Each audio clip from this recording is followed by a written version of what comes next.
안녕하십니까. 이건주 교육연구소 대표이자 문학박사 이건주입니다. 저는 30년 교사 출신 현장 전문가이자 전 한국교총 현장 대변인으로서 이번 서울시 교육감 출마를 선언했습니다. 저는 1967년 대전에서 출생하여 대전 대성고등학교를 졸업하였습니다. 고등학교 2학년 때 간암으로 아버님을 놓이고 한부모 가정에서 어렵게 자랐습니다. 그래도 나름대로 열심히 공부하여 개천에서 용난다는 말처럼 1987년에 서울대 국어교육과에 입학하였습니다. 인기 드라마 폭삭 소가수다에 나오는 개천용 금명이와 같은 해에 같은 대학을 들어갔습니다. 대학 시절에는 교육동아리 민교육연구회에서 활동하였고 서울지역 사범대학 협의회 서울대 대표로서 교육민주화 운동에도 실천적으로 참여했습니다.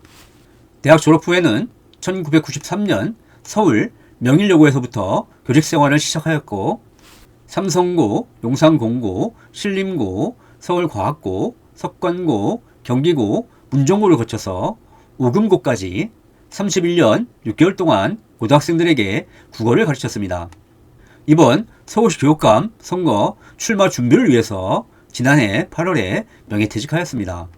저는 한부모 가정 출신 개천용이자 세 자녀를 둔 학부모로서 그리고 30년 교사 출신 현장 전문가이자 전 한국교총 현장 대변인으로서 아동돌봄, 학교폭력, 교권침해, 고교학점제, 대학입시 등 산적해 있는 서울교육 문제들에 대한 해법을 찾을 수 있다고 자신합니다.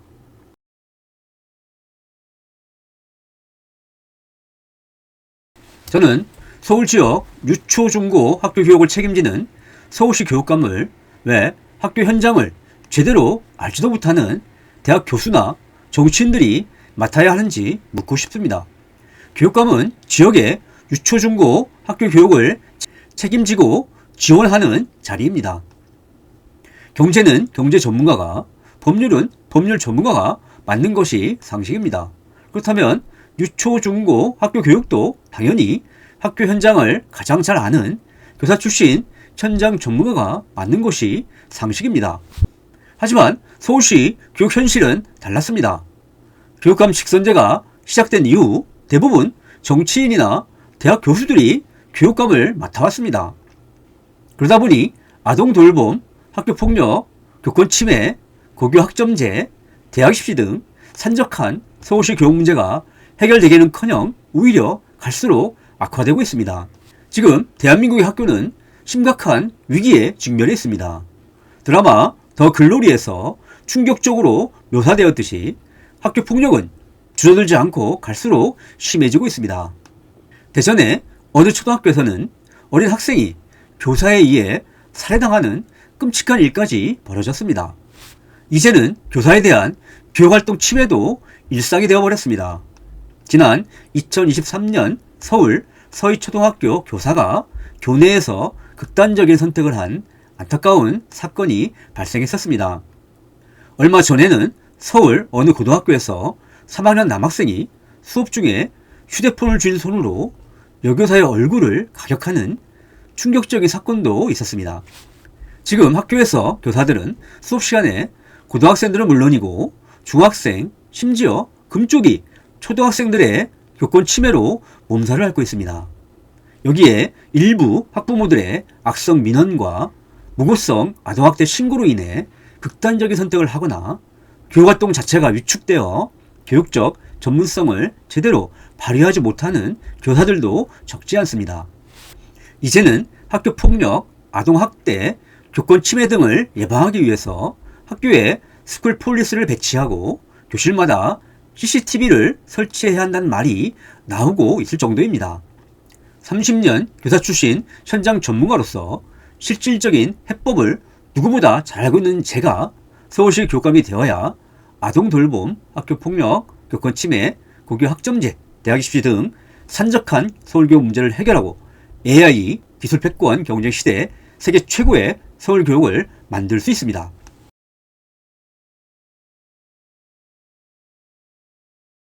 AI 기술패권 경쟁 시대에 세계를 선도하는 인재를 양성하기 위해서는 시대착오적인 이념이나 정치적 지정 논리에서 벗어나 산적한 교육 문제를 해결할 수 있는 실용적인 리더십이 필수적입니다. 그런데도 해방 이후 지금까지 한국 정치는 낡은 이념 대립에서 벗어나지 못하고 있습니다. 정치인이나 대학 교수 출신 교육감들이 대한민국의 미래를 준비하는 교육적 문제조차도 낡은 이념이나 정치적 지정 논리로 접근하면서 불필요한 갈등과 대립만 조장해오고 있습니다. 더구나 최근 한국의 정치 공간은 계엄과 탄핵 등 극단적 대결의 여파로 인해 정치적 양극화가 갈수록 심화되고 있습니다. 이런 상황에서 교육감은 어린 학생들이 정치적 태풍에 휩쓸리지 않도록 지켜내는 든든한 바람막이가 되어야 한다고 믿습니다. 현재 교원은 정당 가입과 선거운동 등 집단적 정치활동이 금지되어 있습니다. 그래서 1년 동안만 당적을 가지지 않으면 교육감에 출마할 수 있는 정치인들은 물론이고 집단적 정치활동이 허용되는 대학 교사와 달리 유초중고 학교 교육의 문제를 오로지 교육적 관점에서 해결할 수 있습니다. 그동안 저는 정치적 중립성 의무가 있는 교사로서 진보와 보수 구별하지 않고 당면한 교육 문제를 해결하는 데 필요한 합리적이고 실용적인 대안을 찾기 위해 노력해왔습니다. 저는 교직에 들어가면서부터 진보적 교사노조인 전교조 조합원으로서 학교 민주화, 입시 경쟁 교육 완화 등을 위해 노력해왔습니다. 최근에는 보수적 교사단체인 한국교총 현장 대변인으로서 교권 보호와 고교 학점제 등 교육정책 수립에 현장 교사의 목소리를 반영하기 위해 노력해왔습니다. 이번에도 저는 보수든 진보든 정치적인 후보 단일화에는 참여하지 않겠다고 선언했습니다. 교육감은 정치적 중립성을 보장하기 위해서 정당 가입이 불가능할 뿐만 아니라 정당에 가입한 사람은 출마도 할 수 없습니다. 그런데 선거 때마다 정체 모를 후보 단일화 기구들이 나타나서 단일 후보를 선출하고 있습니다. 교육감 선거에서 공개적으로 진보 단일 후보니 보수 단일 후보니 하면서 진영을 내세우는 것 자체가 정치적 중립성에 위배되는 나쁜 관행입니다. 그래서 저는 교육감은 선거의 정치적 중립성 보장을 위해서 어떤 단일화 기구에도 참여하지 않고 서울 시민들의 선택을 받을 수 있는 정책을 제시하는 데에 최선을 다할 것입니다.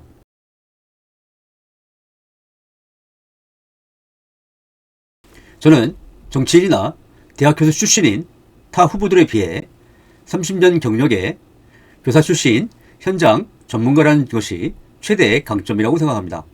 다음으로 저는 교사 출신 문학 박사이자 대학 입시 전문가로서 연구 역량을 가지고 있다는 것도 강점이라고 생각합니다. 저는 현직 교사로서 2007년에 서울시립대학교 교육대학원에 입학하여 창의력 기반 국어과 교육과정 연구라는 논문으로 석사 학위를 받았습니다. 이후 2011년 서울시립대학교 국어국문학과 대학원 박사과정에도 입학하였습니다. 교직생활과 병행하면서 무려 15년 동안이나 매진한 결과 2025년에 김수용 시에 나타난 다원적 세계시민주의 연구라는 논문으로 문학 박사학위를 받을 수 있었습니다. 저는 대학 입시 전문가라는 것도 강점이라고 생각합니다. 저는 30년 넘게 고등학교 교사로서 학생들의 진학 지도에 각별한 관심을 가져왔습니다. 그리고 2025학년도 이후에 대학 입시에 대해 집중 조명한 단독 저서인 K대학 입시 2025라는 책을 출간하기도 했습니다. 서울교육은 물론이고 한국 교육의 핵심 문제인 대학 입시에 대해 30년 동안 경험하고 연구해온 전문성이 서울시 교육감으로서 요추종고 학교 문제를 해결하는 데 큰 자산이 될 것이라고 생각합니다. 다음으로 전교조와 한국교총에서 모두 활동하는 등 진보와 보수를 아우르는 다양한 교원단체에서 활동해온 포용력과 소통 능력도 제 강점이라고 생각합니다. 저는 교직에 들어가면서부터 진보적 교사노조인 전교조 조합원으로서 활동하였고 최근에는 보수적 교사단체인 한국교총 현장 대변인으로 활동했습니다. 당면한 학교 교육 문제를 해결하는 데 유용한 정책이라면 진보든 보수든 가리지 않고 수용하려고 노력해왔습니다. 이런 다양한 교원단체 활동과 SNS 소통 경험이 교사와 학생, 학부모 간의 이해와 요구 사이에서 균형점을 찾아야 하는 서울시 교육감의 역할을 수행하는 데 많은 도움이 될 것이라고 생각합니다.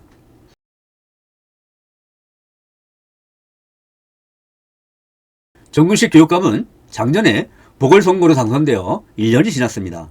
그런데 그동안 서울시 교육감으로서 당면 과제인 학교폭력이나 교권 침해 문제를 전혀 해결하지 못했습니다. 그래서 긍정적인 점을 찾기가 어렵습니다. 정근식 교육감의 가장 큰 문제점은 교육감으로서 정치적 중립 의무를 지키지 않고 있다는 사실입니다. 정 교육감은 지난해 박주민 민주당 의원이 서울시장 출마를 선언한 당일 박 의원과 함께 학부모 간담회를 열었습니다. 이로 인해 국정감사에서 정치적 중립 의무 위반이라는 지적을 당했습니다. 그 후에는 김민석 국무총리가 한강 버스를 비판하기 위해 현장을 방문했을 때 정 교육감이 총리와 동행하기도 했습니다. 그래서 윤영희 서울시 의원이 시정질의에서 서울교육감인가 정치교육감인가 라는 편말을 들고 항의하기도 했습니다. 유초 중고 학교교육을 책임지는 교육감은 누구보다 정치적 중립성이 철저하게 요구되는 자리입니다. 그래서 정당에 가입할 수도 없을 뿐만 아니라 정당에 가입하면 출마할 수도 없습니다. 그런데 정 교육감은 내년 서울시 교육감 선거를 앞두고 정치적 의도를 의심받을 수밖에 없는 행위를 반복적으로 하고 있으니 문제가 아닐 수 없습니다. 한편 정근식 교육감은 지난 미래형 대입제도 제안에서 2040학년도 대입부터 수능시험을 폐지하고 학생 개개인의 고등학교 교육활동의 성장 이력을 중심으로 개편할 것을 제안했습니다. 문제는 정 교육감이 2033학년도 대입부터 내신 5등급 절대평가 실시를 제안했다는 사실입니다. 여기에 2040학년도부터 수능까지 폐지하면 변별력이 대폭 약화된 학생부만으로 학생들을 선발하기가 어려울 수밖에 없습니다. 따라서 입시 경쟁이 치열한 서울의 주요 대학들은 변별력을 확보하기 위해서 본고사 수준의 논술과 면접을 실시할 가능성이 매우 높습니다. 수능이 폐지되면 논술과 면접이 보조 자료가 아니라 당락을 좌우하는 핵심 자료가 될 수밖에 없습니다. 결국 수능 폐지로 인해 지난 노무현 정부에서처럼 논술, 사교육, 광풍이 다시 불어닥칠 것이 분명합니다. 수능 폐지는 본고사 부활로 인해 입시 경쟁과 사교육 폭발을 초래할 위험성이 매우 큰 극단적인 정책인 것입니다. 정근식 서울시 교육감은 사교육 비폭탄인 수능 폐지 주장을 철회하기 바랍니다. 서울시 교육감으로서 실현 가능성이 없을 뿐만 아니라 지속 가능하지도 않은 대학 입시 정책을 내놓아서 서울 시민들을 혼란에 빠뜨리는 것은 너무도 무책임한 일입니다.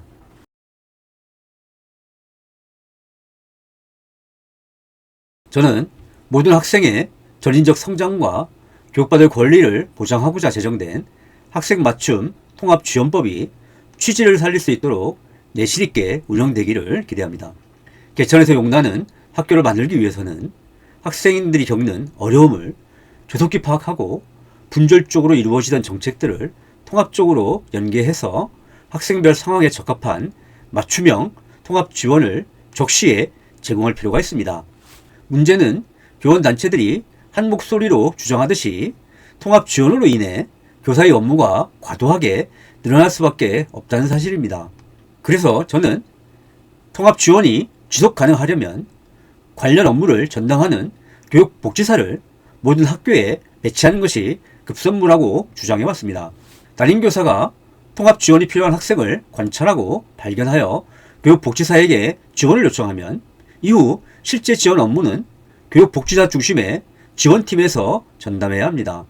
관련 업무를 전담하는 교육복지사를 배치하지 않으면 수업하기도 벅찬 교사들에게 새로운 업무 부담이 부과되어 유명무실하게 운영될 가능성이 매우 높습니다. 더 큰 문제는 교육부가 제시한 통합 지원이 학교 안에서뿐만 아니라 학교 밖에 생활에서 겪는 어려움까지 교사들이 나서서 해결해주는 과도한 시스템이라는 사실입니다. 언론 보도에 의하면 지난 교육부 연수에서 학생 집 변기를 뚫어주고 가정 방문하여 고기를 구워주고 대출 금리 비교 대환을 안내하는 등 교사 업무 범위를 넘는 일까지 우수 사례로 제시되어 있다고 합니다. 그동안 저는 학생의 학교 방학 생활 문제는 수업을 하는 교사들이 아니라 교육부와 교육청의 지원센터에서 전담 처리하는 시스템을 만들어야 한다고 주장해왔습니다. 학교에서 통합지원 업무를 전담하는 교육복지사가 학생의 지역 연계 지원을 교육청 지원센터에 요청하면 지원센터 소속 전문가들이 학생 맞춤으로 지원해 주거나 관련 기관을 찾아서 직접 연결해주는 시스템을 반드시 마련해야 합니다. 학생이 학교 안에서 겪는 어려움은 학교가 해결해 주더라도 학교 밖 생활에서 겪는 어려움은 교육청이나 지자체에서 관련 전문가들이 해결해 주는 것이 상식입니다. 학교에서 교사들이 학생의 학교 밖 생활 문제까지 해결해 주는 시스템은 실현 가능하지 않을 뿐만 아니라 지속 가능하지도 않습니다.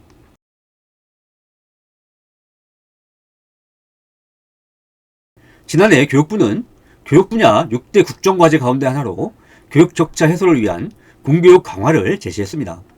문제는 정부 대책에서 기초학력 진단을 위한 국가 수준 학업 성취도 평가 확대가 빠져 있다는 사실입니다.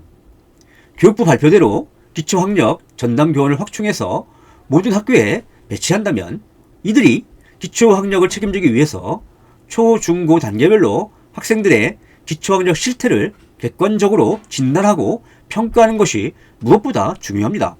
물론 지금도 중학교 3학년과 고등학교 2학년을 대상으로 국가 수준 학업 성취도 평가를 실시하고 있습니다.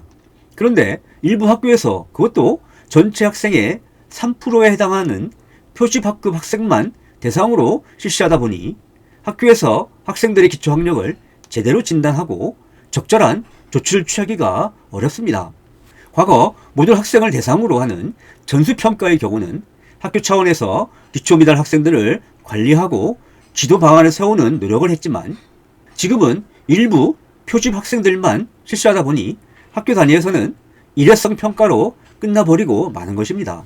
지난해 김민전 국민의힘 의원이 2014년부터 24년까지 10년간의 국가 수준 학업 성취도 평가를 분석한 결과에 의하면 평가 대상인 중학교 3학년과 고등학교 2학년 학생들의 국어, 수학, 영어 과목의 학업 성취 수준이 크게 약화된 것으로 나타났습니다.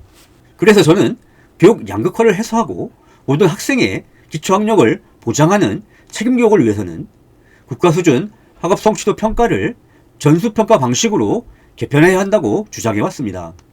해당 학교의 교사, 학생, 학부모, 과반수가 반대하는 등 특별한 사유가 없으면 모든 학교에 해당 학년 학생 전체를 대상으로 실시하자는 것입니다. 이와 함께 평가 대상 학년도 전환 학년인 초등학교 4학년, 중학교 1학년, 고등학교 1학년으로 변경할 필요가 있습니다. 지금처럼 중학교 3학년과 고등학교 2학년에 실시하면 기초학력을 제대로 진단하고 지속적으로 관리하면서 교육적 조치를 취하기가 어렵기 때문입니다. 특히 학습 결손이 누적되기 전인 초등학교 4학년 초에 학업 성취도 평가를 실시해야 합니다. 전국 모든 초등학교 4학년 학생들을 전수평가해서 학업 성취도를 진단하고 읽기, 쓰기, 셈하기 등 기초학력 미달 학생들에 대해서는 학교에서 이후 3년 동안 지속적으로 관리하면서 적절한 교육적 처방을 내릴 필요가 있습니다. 마찬가지로 중학교와 고등학교에서도 1학년 초에 학업 성취도 평가를 실시해야 책임 교육을 내실 있게 운영할 수 있습니다.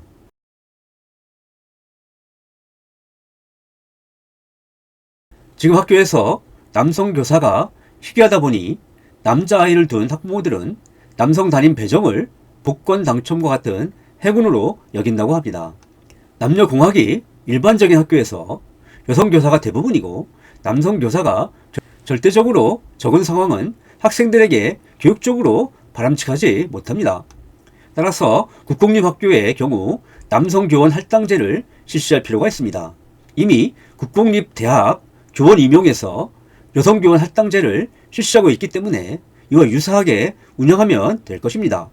지난 2020년에 국공립대학이 교원 임용 시 특정 성별이 4분의 3, 즉 75%를 초과하지 않도록 제한하는 법률 개정안이 통과되었습니다. 2018년 기준 사립 일반 대학의 여성 교수 비율이 25.8%인데 국공립대는 16.5%에 그친다는 것이 주된 개정 이유였습니다. 이에 따라 교육부는 2030년까지 대학 내 양성평등 문화를 조성하기 위해 도입된 중장기 계획의 일환으로 양성평등 추진 실적 평가를 실시하고 있습니다. 지난 2025년 실적 발표에 의하면 국립대학 교원의 여성 비율은 최근 3년간 계속 상승 추세입니다. 특히 여성 교원이 없던 물리학과 건설 시스템공학과 등에서 여성 교원을 임용하고 남성 교원이 없던 간호학과에서 남성 교원을 임용하는 사례가 나타났습니다.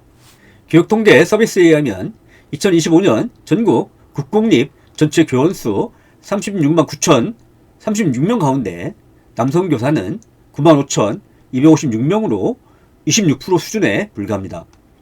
그나마 고등학교는 남성 교사가 34% 수준인데 중학교는 24% 정도에 불과하고 초등학교는 23% 수준으로 가장 적습니다. 특히 서울시 교육청의 경우 남성 교사가 전체적으로 매우 부족합니다. 2025년 서울시 국공립 전체 교원 수 46,041명 가운데 남성 교사는 7,818명으로 17% 수준에 불과합니다.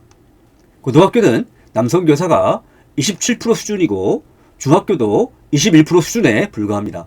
특히 초등학교는 남성 교사가 12% 수준으로 매우 적습니다.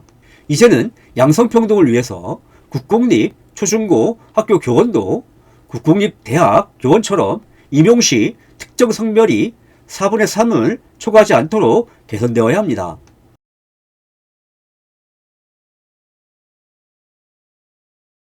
아이들과 선생님 모두 행복한 학교를 만들기 위해서는 학생만을 위한 학생인권 조례를 폐지하고 학생과 교사 모두를 위한 학교인권 조례나 학교인권법을 제정할 필요가 있습니다. 최근 서울시 의회에서 서울학생인권 조례를 폐지하는 조례안을 다시 통과시켰습니다. 그러자 정근식 서울시 교육감은 학생인권 조례가 학생인권을 실질적으로 보장해온 최소한의 제도라는 이유로 조례를 존치해야 한다고 주장하며 제의를 요구했습니다.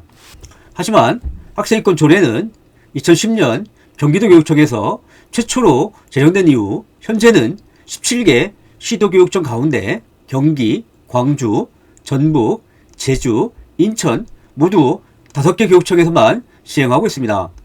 그렇다면 나머지 12개 시도교육청은 학생인권을 보호하기 위한 최소한의 제도적 장치도 없다는 말인지 묻지 않을 수 없습니다.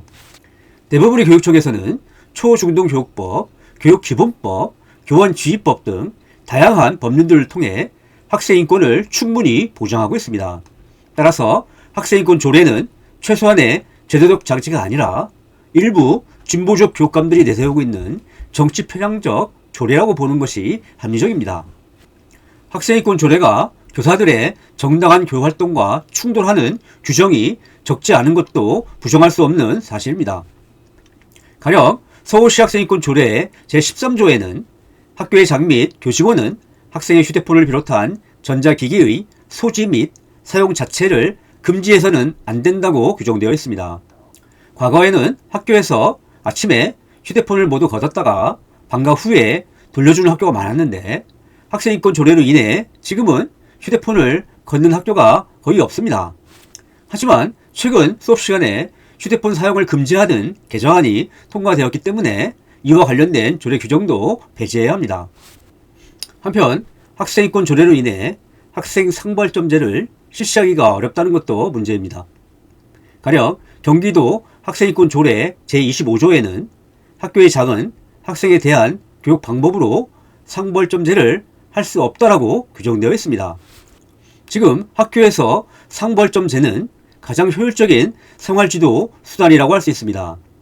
학생들과 함께 상벌점제 규정을 개정하고 있기 때문에 이로 인해 갈등을 일으키는 학교도 거의 없습니다.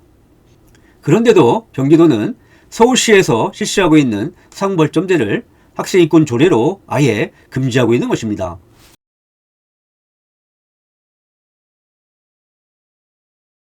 최근 교육부에서 학교 민원 대응 및 교육활동 보호 강화 방안을 발표했습니다. 그런데 아쉽게도 학생의 교권 침해 징계 조치를 학교생활기록부에 기재하는 방안은 이번 교권보호 대책에 담기지 않았습니다. 교육부는 교원단체와 노조에서 찬반 의견이 나뉘고 일부 시도교육청과 학부모도 학생부 기재에 우려를 표해서 이번 방안에서는 제외되었다고 설명했습니다. 그리고 향후 국회 입법 과정에서 충분히 논의하며 반영 여부를 검토할 계획이라고 설명했습니다. 저는 지난 서희초 사건 당시부터 학생에 의한 교권 침해를 사전에 예방할 수 있는 적극적 보호 대책으로서 학생의 징계 조치를 학생부에 기재할 것을 제안해 왔습니다. 지난해 정성국 국민의힘 의원이 주최한 대한민국 미래교육 트렌드에서도 이를 다시 제안했습니다. 실제로 정 의원이 교육활동 침해 행위에 대한 조치를 학생부에 기재하는 내용의 교원지휘법 개정안을 대표 발의했습니다. 한국교총도 지난 2023년 교육부가 실시한 전국 교원 22,084명, 학부모 4,398명 대상 설문조사에서도 교원 90%, 학부모 76.7%가 찬성한 바 있다면서 중대 교권 침해 조치, 학생부 기재에 대해 교육부, 교원단체가 공동 참여하는 교원 학부모 여론조사를 시행해서 그 결과를 정책에 반영하자고 제안했습니다. 저는 교권 침해를 실질적으로 예방하기 위해서는 학교 폭력처럼 교권 침해도 학생의 징계 사항을 모두 생계부에 기재하고 대학 입시에 의무적으로 반영해야 된다고 생각합니다. 지금 학교 폭력의 경우 학생부 기재와 대입 반영이 예방 효과가 가장 크다는 국민적 공감대가 형성되어 있습니다. 지난 2023년 정순신 후보 자녀 사건에서는 학교폭력 학생부 기재 내용을 학교에서 삭제해서 서울대에 정시로 합격한 것이 사회적 문제로 제기되었습니다. 결국 교육부는 학교폭력 조치 사항에 기재된 학생부 기록 보관 기간을 졸업 후 2년에서 4년으로 늘리고 2026학년도 대학 입시부터는 수시는 물론이고 정시에서도 의무적으로 반영되도록 강화하는 학교폭력 근절 종합대책을 발표했었습니다. 이미 학교폭력을 예방하기 위해 학생부 기재와 대입 반영을 강화하고 있는 상황에서 중대한 교권 침해를 예방하기 위한 학생부 기재를 반대할 이유가 없습니다. 지금은 교권 침해에 대한 징계를 교육청 교권보호위원회 요청에 따라 교육장이 결정한 것으로 개정되었기 때문에 피해 교사가 소송을 걱정할 필요도 없습니다.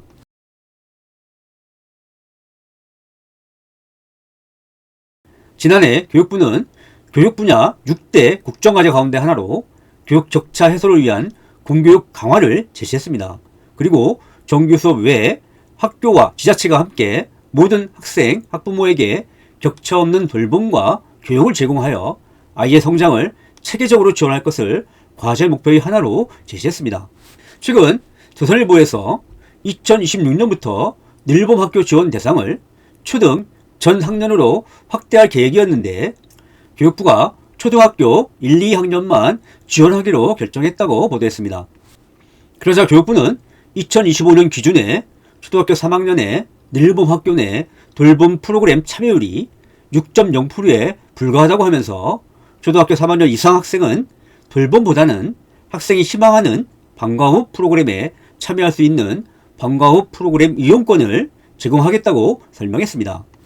이와 함께 교육부는 여전히 돌봄을 필요로 하는 초등학교 3학년 이상 학년, 그 밖에 학교가 제공하기 어려운 주말, 야간, 긴급상황 돌봄 등을 희망하는 학생에게는 지역사회와 학교가 함께 돌봄을 제공하여 돌봄 사각지대를 해소하겠다고 밝혔습니다.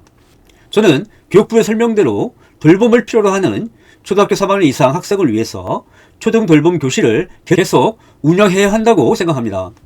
초등학교 3학년 이상 학년 가운데 돌봄을 희망하는 학생들이 아예 없으면 몰라도 희망자가 있는데도 돌봄교실을 운영하지 않는 것은 문제가 있기 때문입니다. 초등학교 3학년 이상 학년을 위한 돌봄교실을 계속 운영한다면 학생이 희망하는 방과 후 프로그램에 참여할 수 있는 방과 후 프로그램 이용권을 연 50만원 정도 제공하는 것에 대해 반대할 이유가 없습니다. 다만 저는 일부 학생들에게 방과 후 프로그램 이용권을 지급하는 것보다는 초등학교 전체를 전일제로 개편하는 것이 더 바람직하다고 봅니다. 지금 초등학교에서는 오전 수업 중심이기 때문에 그 이후 시간은 아이와 부모가 알아서 책임져야 하는 돌봄 공백이 나타나고 있습니다. 만약 학교를 전일제로 개편해서 1학년부터 6학년까지 모두 6교시까지 다양한 교육을 체계적으로 실시해 준다면 학부모들이 어린 학생들을 굳이 여러 학원에 보낼 이유가 없을 것입니다. 지금처럼 방과 후 학교를 확대하는 시스템에서는 담임교사가 여러 외부 강사들과 조율하고 학부모들의 요구를 관리하는 등 과도한 행정 업무에 시달릴 수밖에 없습니다. 따라서 학생 수 감소에 따라 발생하는 과원 교사를 배치해서 전일제로 늘어나는 수업을 전담하게 한다면 교사들도 굳이 반대할 이유가 없을 것입니다.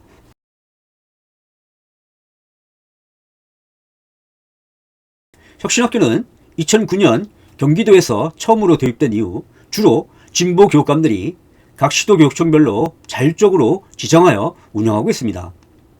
서울시 교육청의 경우 2011년에 29개의 학교가 지정되면서 운영이 시작되었는데 2025년 현재 초등학교 183개, 중학교 49개, 고등학교 18개, 특수학교 3개, 총 253개 학교로 대폭 확대되었습니다. 문제는 혁신학교가 진보적 교육감들이 주로 추진해온 대표 정책이기 때문에 교육의 정치적 편향성 문제가 줄곧 지적되어 왔다는 것입니다. 국가교육위원회의 공교육혁신보고서에서도 혁신학교가 학업 성취도 논란, 일부 지역 학부모들의 저항과 함께 교육감 교체에 따른 가치 판단과 정책 단절이 발생하고 있다고 밝혔습니다.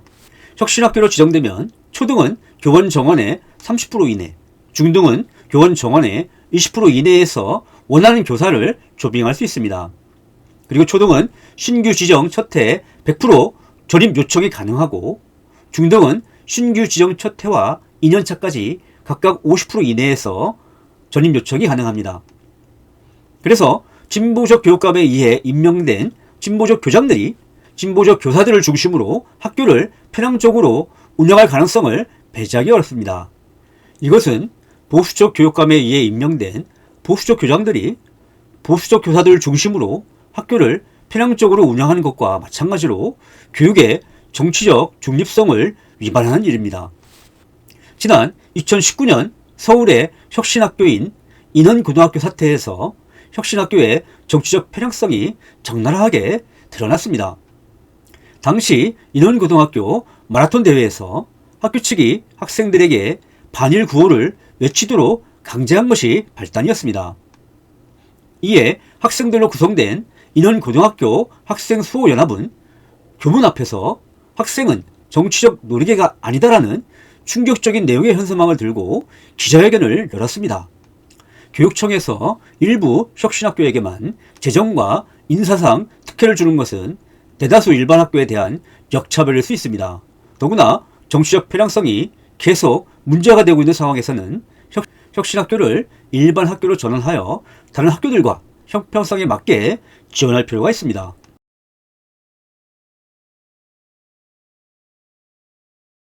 최근 국가교육위원회의 공교육 혁신보고서에서는 대학 서열체제를 해소하고 입시 경쟁을 완화하기 위해 서울대 10개 만들기를 제시했습니다.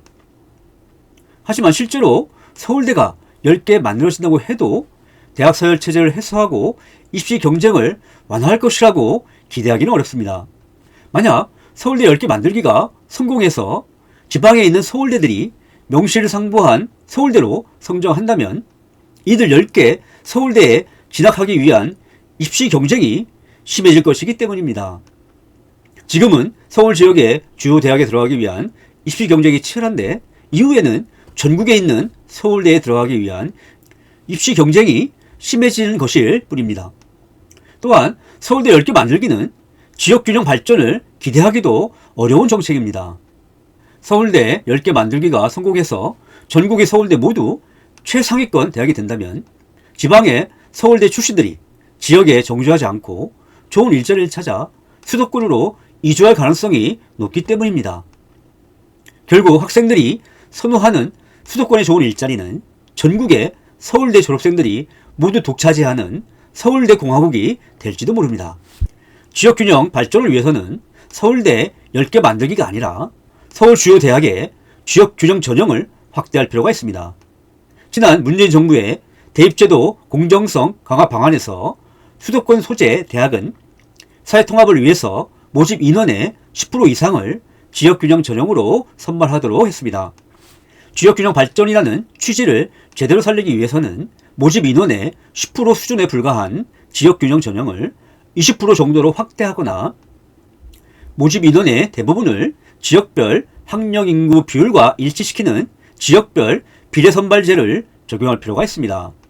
이와 함께 중학교와 고등학교를 해당 지역에서 다닌 학생들에게만 지원 자격이 부여되는 지역인재 특별 전형을 확대할 필요도 있습니다. 이미 메디컬 학과라고 불리는 의대, 약대, 치대, 한의대는 지역인재 특별 전형으로 신입생의 40% 정도를 선발하고 있습니다.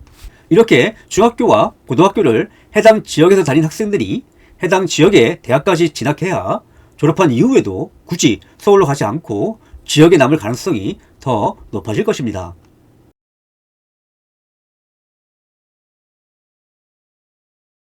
최근 국가교육위원회에서는 고교학점제 학점미수 기준으로 선택과목은 학업 성취율 없이 출석률만 반영하되 공통과목은 기존처럼 출석률과 학업 성취율을 모두 반영하겠다고 발표했습니다. 이에 대해 한국교총, 전교조, 교사노조, 교원 3단체는 공동 기자회견문에서 고교학점제 이수기준 전면 재검토를 촉구했습니다. 학생에게는 낙인과 배제를, 학교에게는 갈등과 평가 왜곡을 남기며 교육의 신뢰를 훼손하고 있는 학업 성취율을 제외하여 이수 기준을 출석률 중심으로 명확히 설정하고 기초학력은 최소 성취 수준 보장 지도가 아닌 별도의 지원 체계를 통해 접근하라고 요구했습니다. 저는 교원 3단체의 주장대로 학점 이수 기준에서 학업 성취율을 제외하여 기존처럼 출석률만 활용해야 한다고 봅니다. 이와 함께 저는 최성부를 폐지하는 대신 수준별 맞춤 수업을 실시할 것을 주장해왔습니다. 초등학교와 중학교 단계에서는 기초학력 지도를 체계적으로 운영하여 학습 결손을 최대한 예방하되 이미 학습 수준의 격차가 매우 벌어진 고등학교 단계에서는 최소 성취 수준 미달자가 나오지 않도록 학생 수준별 맞춤 수업을 실시하자는 것입니다. 학생 수준별 맞춤 수업은 학습 결손이 누적되면 따라가기가 가장 어려운 수학과 영어 교과부터 실시할 필요가 있습니다. 가령 고등학교 1학년 1학기는 공통적으로 수업을 하고 2학기부터는 1학기 수학과 영어 1등급 학생들은 심화반, 2등급부터 4등급 학생들은 일반반, 그리고 5등급 학생들은 기초반으로 나누어 수업을 진행하는 방안을 생각해 볼 수 있습니다. 이미 현행 교육과정에서는 수학과 영어 교과의 경우 수준별로 기본 과목과 공통 과목으로 구분되어 있습니다. 그런데 국교위의 공교육 혁신 방안 보고서에서도 지적했듯이 지금 기본 수학과 기본 영어를 운영하는 학교가 거의 없어서 기초학력 부진 및 예술체육 학생들의 학습 소외 현상이 심화되고 있습니다. 앞으로 5등급 기초반 학생들에게 기본 수학과 기본 영어 교과서를 사용해서 가르친다면 기초학력 부진 학생들의 학습 소외 현상이 상당히 해소될 것으로 기대됩니다. 물론 우열반 편성이라는 비판이 제기될 수도 있습니다. 하지만 일부 미도달 학생들에게 별도로 방과 후나 방학 중에 보충 지도를 부과함으로써 열등감을 느끼게 하는 것보다는 정규 수업 시간에 기본 과목을 수강하도록 하여 미도달 학생이 나오지 않도록 하는 것이 훨씬 교육적이고 심리적으로도 건강한 방법입니다.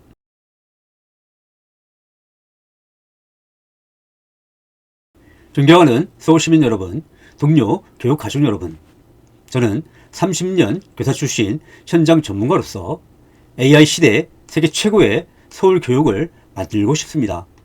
이를 위해서 AI 시대에 인재를 기르는 우수한 학교, 개천에서 용나는 공정한 학교, 아이들과 선생님 모두 행복한 학교, 정치적 중립성이 보장되는 안전한 학교, 우수한 인재를 선발하는 공정한 대학 입시를 서울 시민들과 함께 만들어 나가겠습니다. 앞으로 제가 꿈꾸는 서울교육, 서울 시민들과 함께 만들어가고 싶은 서울교육의 청사진을 하나하나 구체적으로 말씀드리겠습니다. 저는 서울시 교육감 선거 공약집이라고 할 수 있는 좌도 우도 아닌 앞으로 교육이라는 책을 조만간 출판하려고 합니다. 하지만 정치적인 출판 기념회를 하지 않고 다른 책들처럼 서점에서 구입하실 수 있도록 할 예정입니다. 정치인들의 출판 기념회는 오래도록 합법을 가장한 불법 정치자금 모집 수단이었습니다. 유초중고 학교 교육을 책임지는 교육감 선거에서조차 거액의 정치자금을 모으기 위해서 책을 출판하는 구태정치를 이제는 끝내야 합니다. 이와 아울러 저는 교육 공동체가 함께 책임지고 문제를 해결해 나가는 동반자적 거버넌스를 구현하겠습니다. 학생과 학부모, 교사가 정책의 동반자로 참여할 수 있는 제도적 통로를 마련하겠습니다. 그동안 평교사로서 학교 현장에서 문제를 제기하고 해법을 찾아왔듯이 언제나 학교 현장으로 달려가서 교사, 학생, 학부모와 함께 고민하고 해법을 찾는 유능하고 민주적인 교육감이 될 수 있도록 최선을 다하겠습니다. 앞으로 서울시 교육이 어떻게 혁신되어야 하는지 의견과 정책이 있으신 동료 교사와 동료 시민들께서는 언제든 제안해 주시면 감사하겠습니다. 한부모 가정 출신 개천용이자 세 자녀를 둔 학부모로서 30년 교사 출신 현장 전문가이자 전 한국교총 현장 대변인으로서 서울시의 아동돌봄, 학교폭력, 교권침해, 고교학점제, 대학입시 등 산적해 있는 유초, 중고 학교 문제들에 대한 해법을 제가 찾을 수 있습니다. 어느새 힘없이 무너져버린 서울 교육을 다시 살리고 AI 시대 세계 최고의 서울 교육을 만들기 위한 그 힘찬 여정을 서울 시민들과 함께 시작하겠습니다. 감사합니다.